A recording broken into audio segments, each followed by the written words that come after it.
अस्सलामुअलैकुम वरहमतुल्लाहि वबरकातुहू। दोस्तों, वीडियो शुरू करने से पहले तमाम नए आने वाले दोस्तों से गुजारिश है कि चैनल को सब्सक्राइब करें ताकि इस तरह की अच्छी और मुफीद वीडियोस आपको सबसे पहले मिल सकें। तो चलते हैं वीडियो की तरफ। दोस्तों, आज मैं आपसे एक बुक शेयर करने जा रहा हूँ। इस बुक का नाम है कोका पंडित। ये असली इंडियन कोका पंडित है और इसको लिखा कोका राम पंडित ने है। और इस किताब में आपको बहुत ज़्यादा देसी नुस्ख़ाजात मिलेंगे। इसके अलावा इसमें हर तरह की बीमारी का आपको इलाज मिलेगा। ये बहुत ही ज़बरदस्त हेल्थ पर लिखी हुई किताब है और काफ़ी पुरानी किताब है।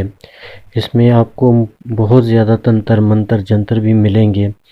इसके अलावा इसमें आपको मर्दाना कमज़ोरी, इसके अलावा और भी तरह तरह की बीमारियां, हर तरह की बीमारी का आपको इलाज मिलेगा।